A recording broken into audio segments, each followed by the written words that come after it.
Indy Mogul.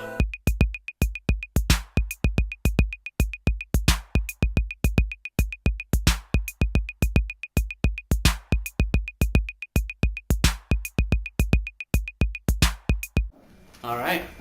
Hello, everyone, and welcome to a very special live chat with Edgar Wright, director of Space, Shaun of the Dead, Hot Fuzz, and of course, Scott Pilgrim vs. the World. Thank you so much for coming. I just noticed that Hot Fuzz is the only one that starts with an H. All the other ones start with S's.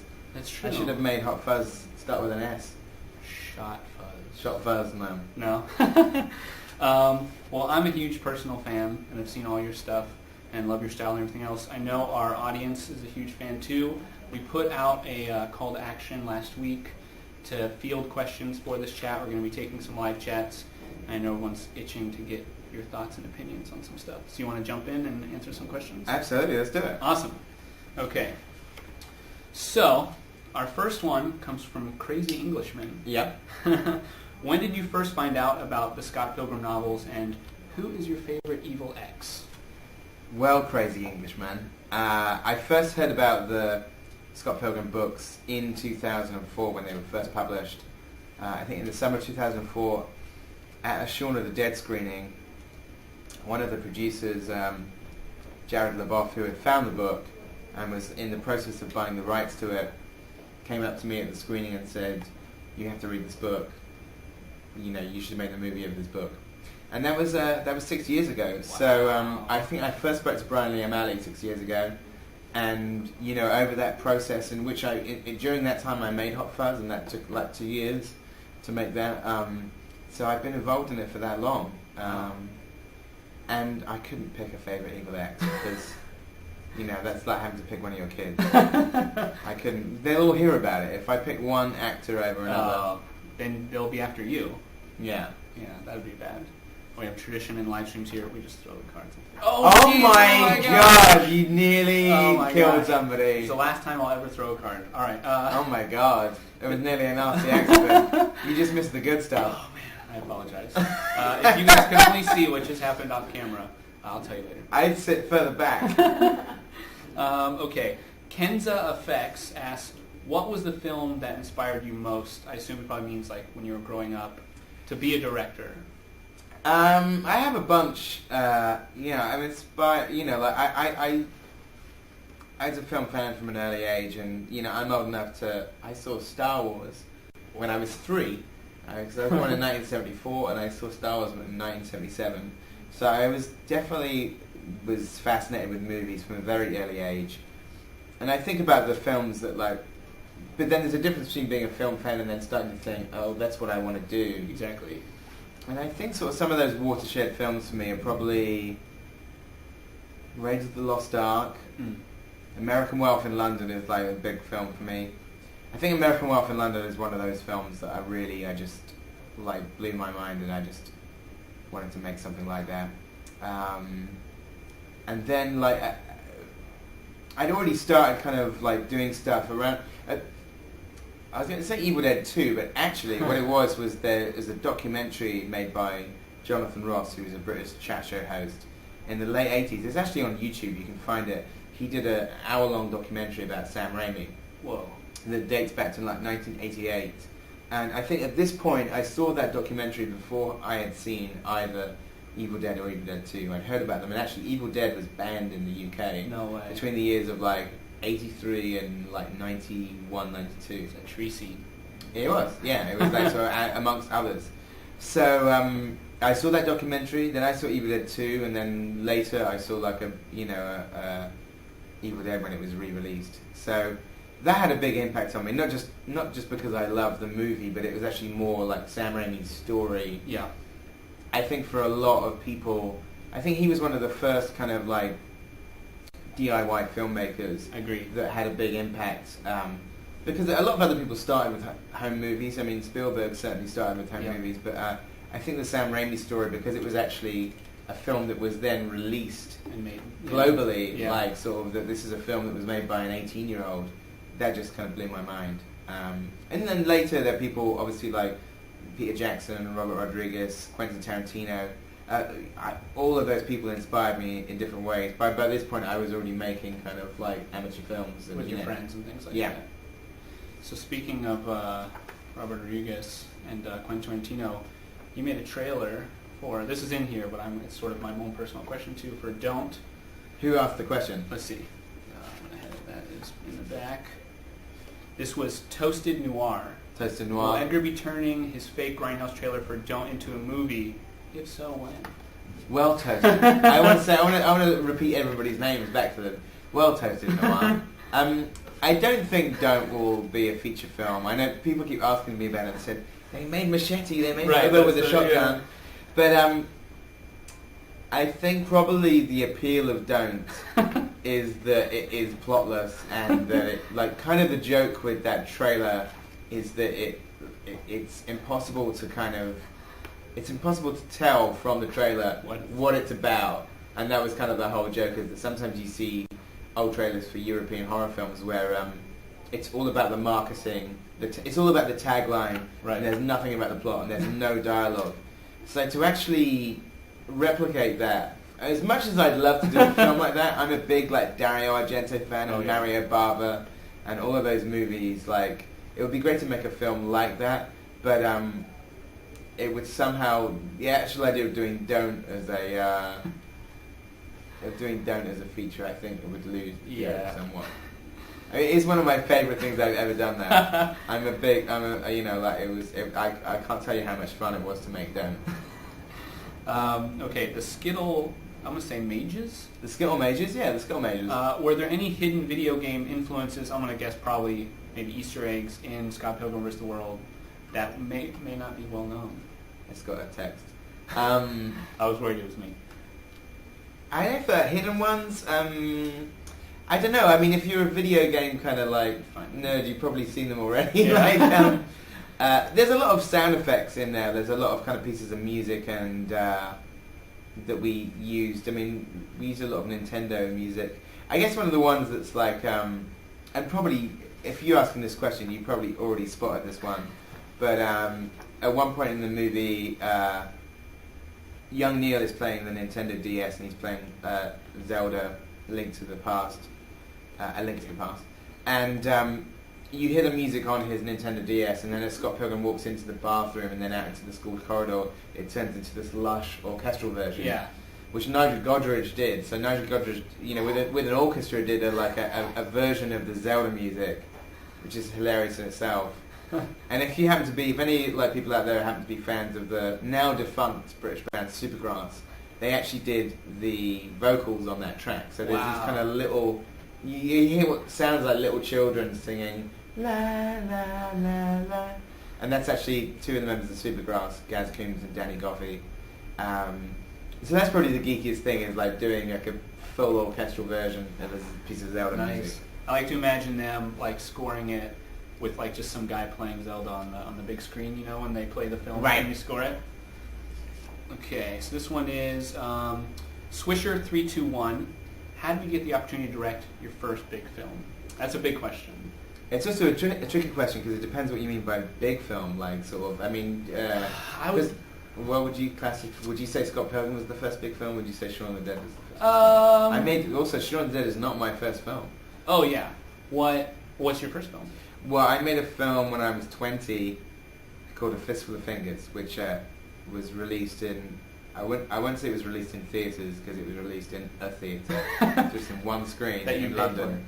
No, they showed it at the Prince Charles in London, and it kind of got reviewed everywhere, and I was 20, and it's a very, very silly film, and it stars like, none of the cast are older than 20, they're mostly in their teens or their 20, and it was a spoof western, and it kind of came out of the back of making amateur films.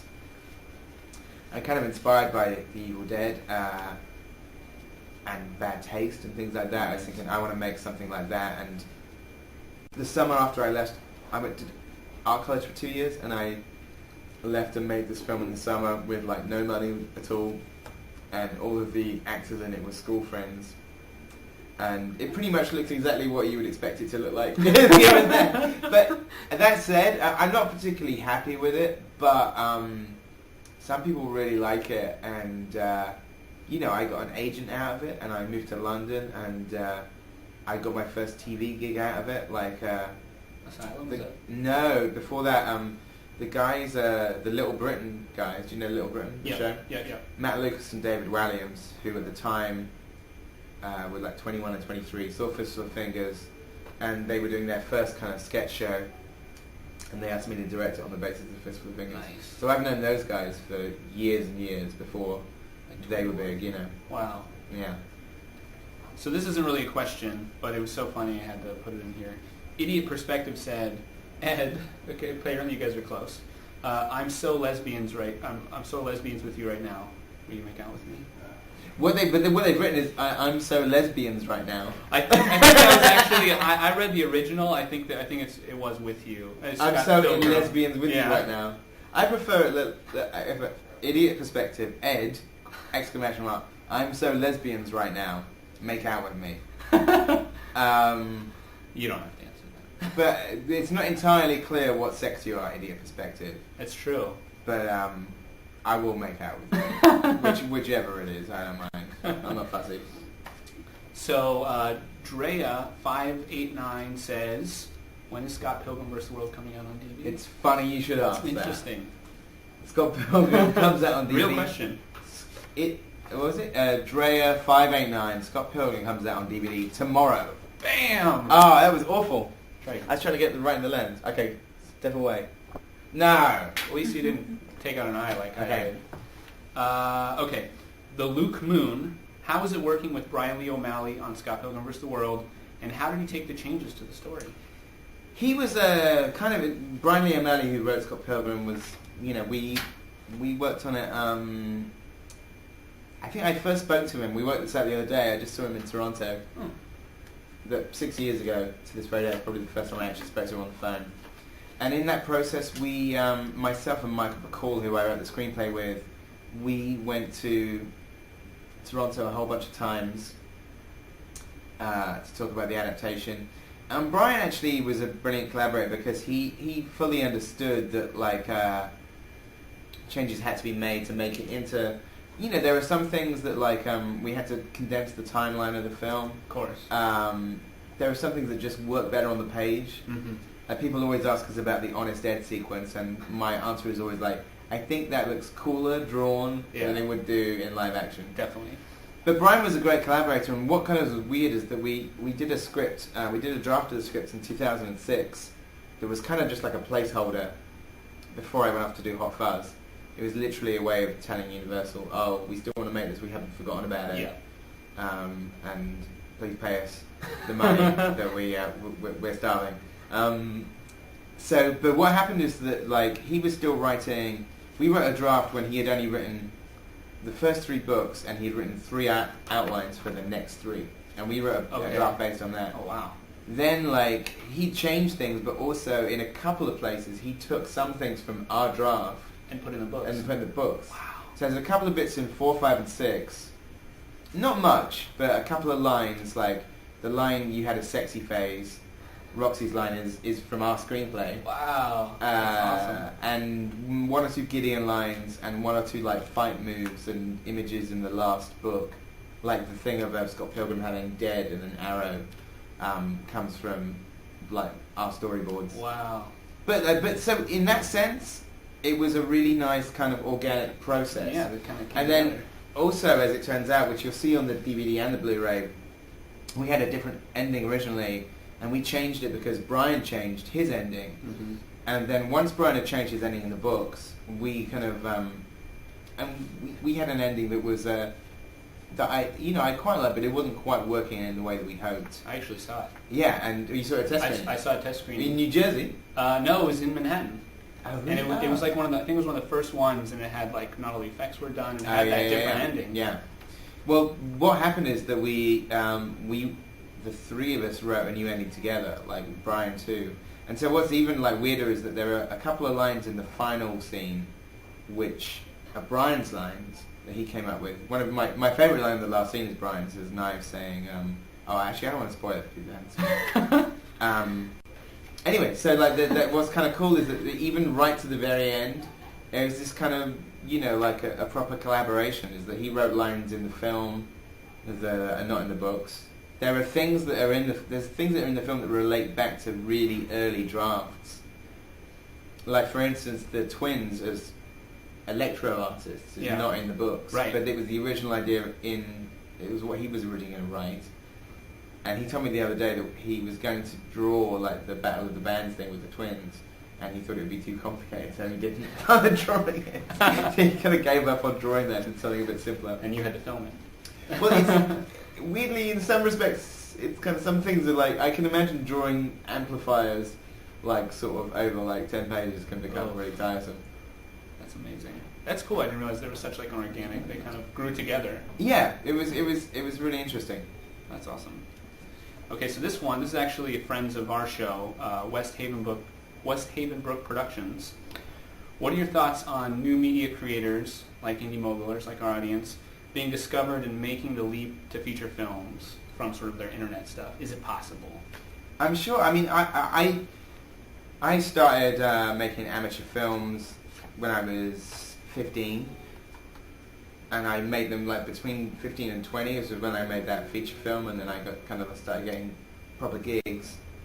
But if I'd been around now, I would have been putting things on YouTube and making shorts. It's the perfect way to get discovered. I think if anything, there's probably more chance of. I mean, if you make a short that's good and funny or striking, people are going to see it because like good stuff just gets out there. Do you know what I mean? It's like totally. It's actually probably easier to get recognized now than it ever was. Because there's like public access before or something like that. Like now you can. Quentin Tarantino said something once at Comic-Con which seemed really harsh, but is, I think, unfortunately absolutely true. Somebody said in a Q&A, said, what advice would you give for struggling independent film directors, because it's really hard to get noticed? And Quentin Tarantino said, he goes, but if you make an amazing film, you'll get noticed. Yeah. And he goes, the sort of amazing films don't go unnoticed. Yeah. And it's like, well, it's true. Yeah. I agree. Let's take some, we have some, actually, so those were previous questions. We have some live ones here.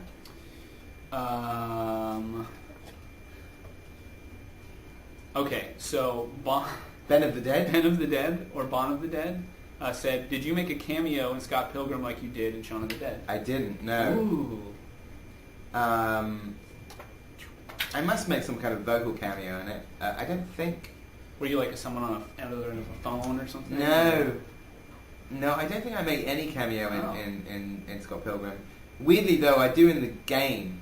Like I'm in the Ubisoft game as the director, because in the film Don McKellar, the Canadian director, plays the director of the sort of Lucas Lee film. But right. in the game they did like a pixel version of me. So I'm not in the film, but I am in the game. That game is really hard. It is. I haven't finished it yet. No, I'm kind of hooked on like it. on level 2 and stuck. I got to Gideon, but only on Average Joe. Only with somebody else. Okay, so this is from Zach Finfrock. He actually hosts one of our most popular shows out in California. Yo, Eric, what does Mr. Wright... I didn't even read this head. What does Mr. Wright smell like? Like dreams that come true. That's what I'd like to think. Well, have a sniff. Yeah, dreams that come true. He's right. And Pantene. No, I'm just kidding. Okay. What was this one? When you glossed over it? Let's have a look. I'll just do it. Show Guy 9, where did you get the idea to make Hot Fuzz and Shaun of the Dead? It's kind of a pretty... It's quite a big, it's a big question. Every brainstorming you've ever had, go. Okay, let's answer this really simply. Shaun of the Dead was inspired... myself and Simon both live in North London. And so the neighbourhood where it's shot is where we live in London, and we're both big fans of George Romero's film, and we've been playing a lot of Resident Evil 2, and we kind of had fantasies about what we would do in a zombie apocalypse. So that's how that came about. As a lot of us do.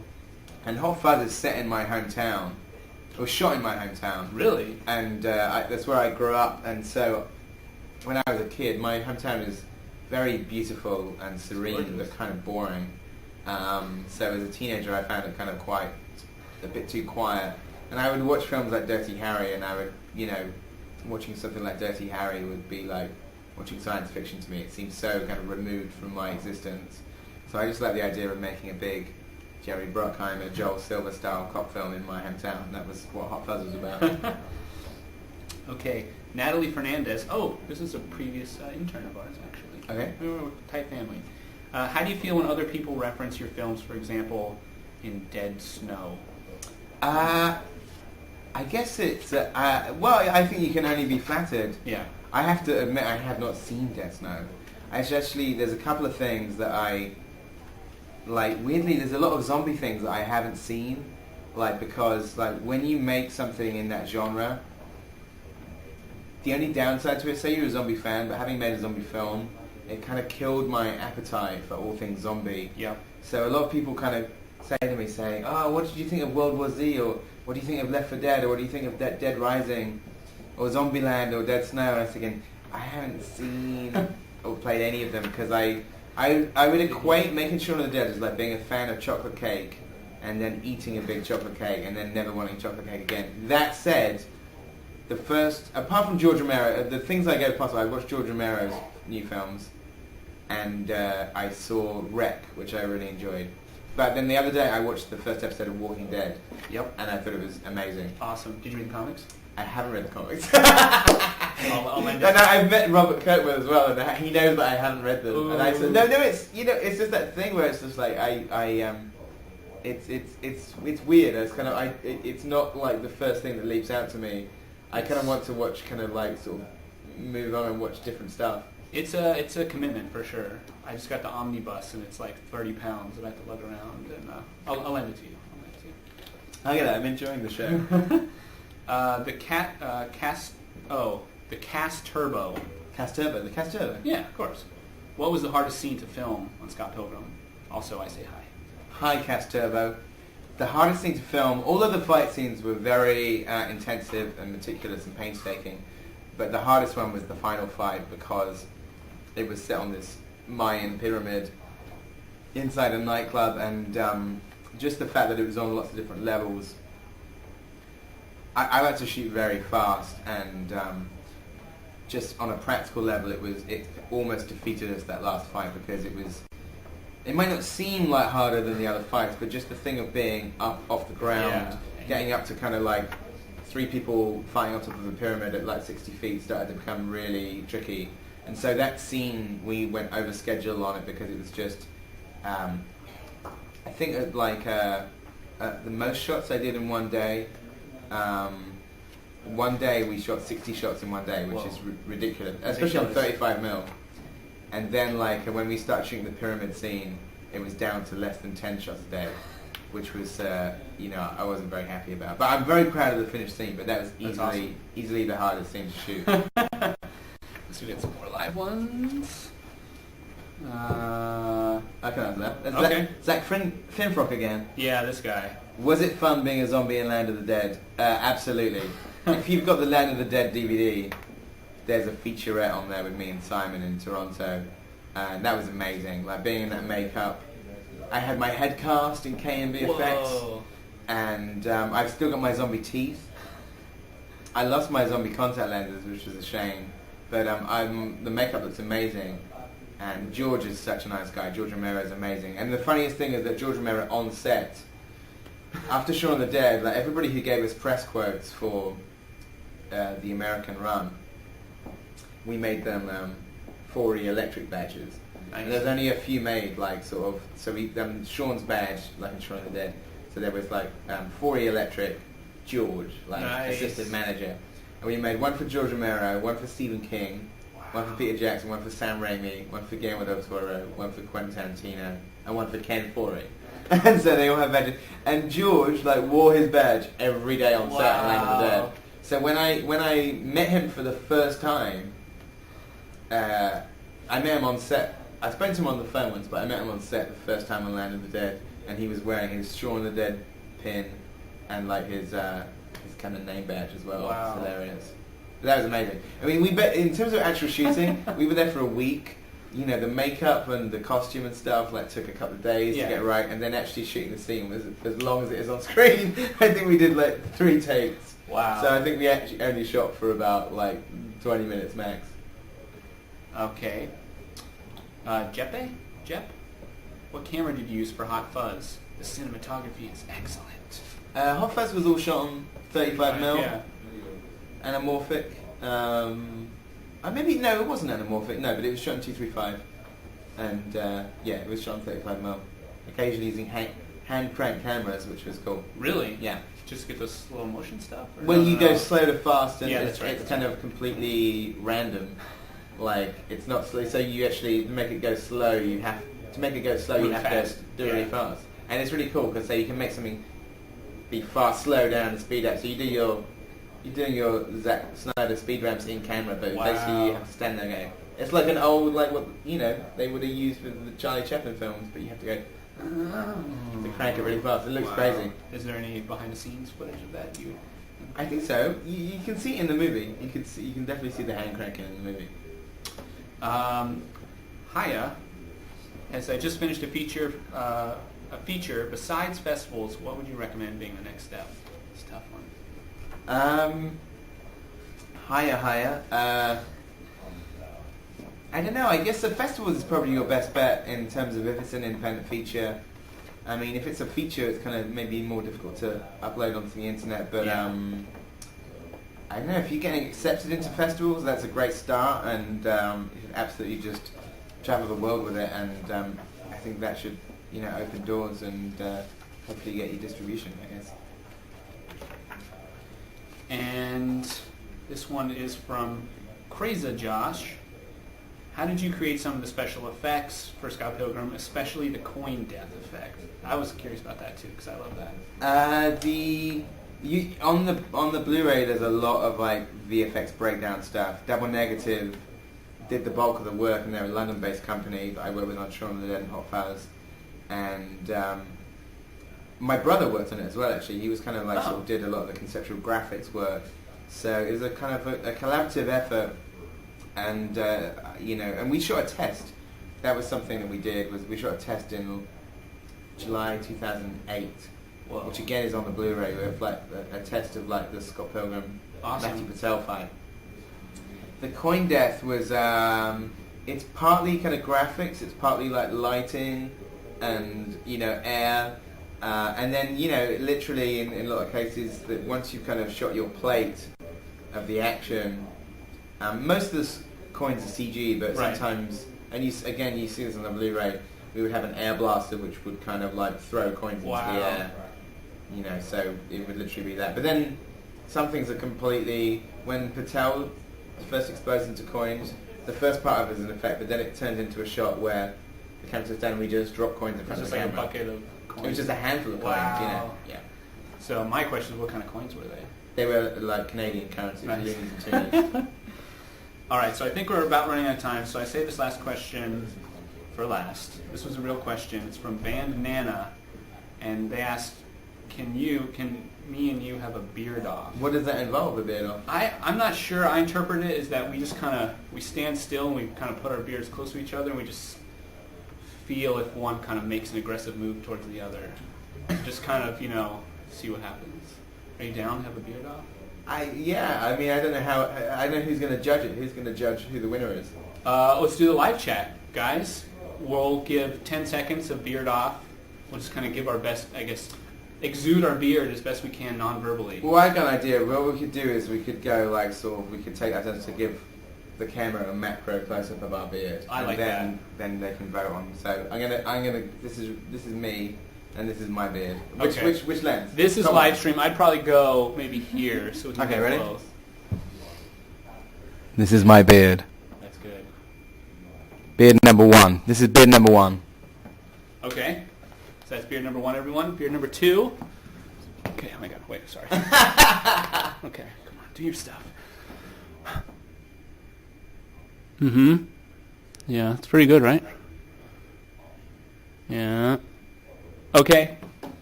So what does the public think? So you've Who's seen the winner? There is a delay. There is a bit of a delay. So here's me. I'm just sitting down now. So who won the beard off? Edgar or Eric? Start coming through. We'll let those come in, and I will thank you, sir, so much for taking the time. No, thanks for having me. A huge honor. Thanks for having me. I know our audience just loves all your work, and and really appreciates took the time to answer some of our film and more nerdy questions. What do we think? Sorry, Beck, but the winner is Edgar. Oh, that's it. It's unanimous. That's, I wouldn't want to lose. Listen, I've been working on this bit a lot longer, so I guess That's I true. have the advantage. I'm kind of a rookie. There you go. All right. Well, thank you so much, sir. No worries. And can I have one random question? Can I see the T-shirt? I think I have this exact same T. Oh no, I don't. It's a zombie Superman ribcage. That's awesome. The idea is that if Superman ripped his chest open, that his ribcage would also be in the shape of the Superman logo. I like to think it is. I'd like to think it is too. Thank you, everyone. Thank you.